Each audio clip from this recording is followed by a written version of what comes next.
What's up, you guys? It's Cass House here, and we can finally, officially, watch the second special of The Owl House. I know we've been dying to know what happens to the Hex Squad since we definitely did not watch those leaks, right?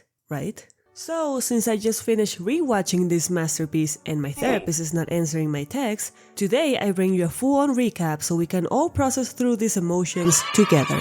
We start off with one of the most emotionally charged finales in animation history, with King sacrificing himself and forcing all the kids through the portal. But now we get to see what happens on the other side of that door. The Collector keeps being as careful with mortal beings as a toddler with a new bot base. Oh, and we learn he can turn people into toys. Yay, watch out, Ida.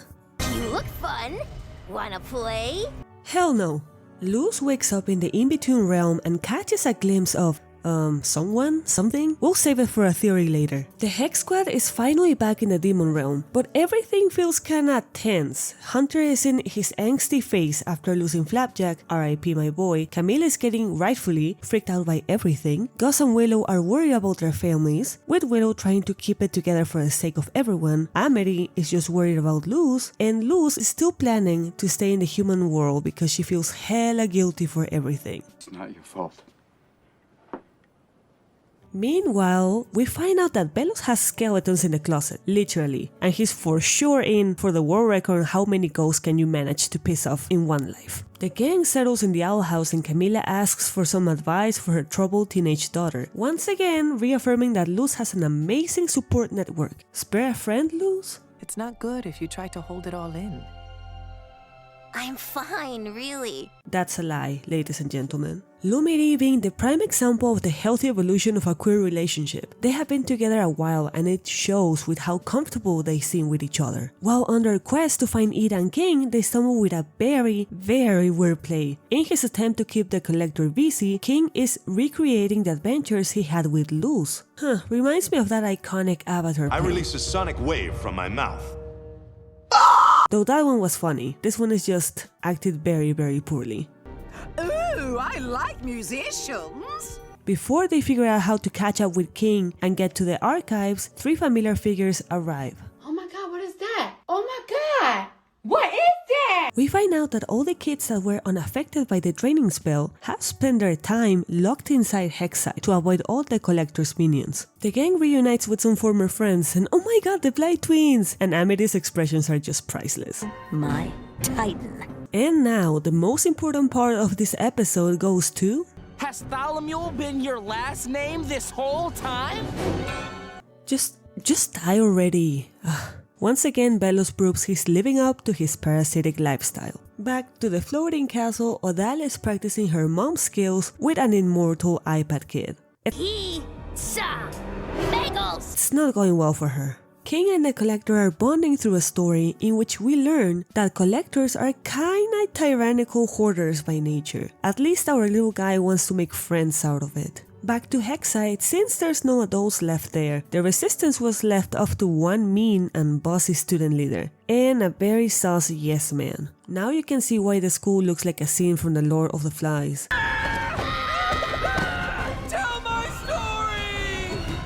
Luz and Co are unsuccessful with convincing Boscha and make a plan to teleport to the Titan Skull with that huge glyph that we saw Philip draw. Oh, Hoodie, this is a sweet reunion. A quest started a darkness like unto death. The dulcet tones of an angel wakes me. Be it you? Oh, And it's gone. Ida and Lilith have been living undercover since the Collector still thinks Ida is in beast mode. Also, girls, I'm loving that new style. I know Lilith's hair is controversial right now, but hey, it could be so much worse. Belos manages to gather enough forces to infiltrate into the archives, where even he knows who's the most unlikable character in the show. Me? So he bypasses Odalia to possess Rain's puppet form. A little trip back to memory lane does its trick for Luz, but guess what? There's only so much the mom of the friend group can take. When Willow's good intentions backfire, she runs away followed by Gus and Hunter. Little does she know that she's walking right into Boscha's and Mickey's, in quotes, trap. This is the only time I have ever been glad to see Kikimora, only because she interrupted what could have been a Lumity argument / breakup. Chemical warfare! Not Kikimiki thinking she's reinventing herself. Girl, you never left your flop era. Convenient plot device is convenient in separating our characters to develop simultaneous arcs. Okay, this part got me confused. Are you confused too? At first I was giving Boscha the benefit of the doubt, like maybe this is a weird friendship attachment and Girly has some controlling tendencies with her friends. Or maybe Boscha had a secret crush on Amity all this time. Just look at her face after finding out she was touching Matt instead. That's a lesbian right there. Either way, Amity let her down easy, so our girl has come a long way. Back to the nerd trio, Willow is essentially having a meltdown and loses control of her powers, accidentally putting her friends in danger. However, now that everything is out in the open, Hunter finally gets the courage to open up and express his feelings. He saves everyone by invoking the power of Flapjack, literally, and lets Willow know that she means the world to him. You know this guy could have had a thriving career in Wall Street. He went from monster goop to getting one of the most powerful beings in the universe back to his side, just by exploiting this kid's weakness, the fear of losing his only friend. Coincidentally, he overhears Ida, Lilith, and King talking about their plans to stop him, and leaves at the worst time in the conversation. If he had only listened a few more seconds, he would know that King had grown to genuinely like him and see a part of his old self in him. Basically, King wants to redeem the Collector. It's worth a try if no more people get hurt, right? Oh, you're growing up too fast for me, kiddo. Mwah. In an effort to reassure Luz, Camila opens up and delivers the speech of her life, reminding Luz that yeah, you're going to mess up again and again. That's just part of life. Adversity leads to growth. And after 3 seasons, guys, she tells Luz what we already knew, that she never wanted her to change. She loves her and accepts her just the way she is. What's to be understood?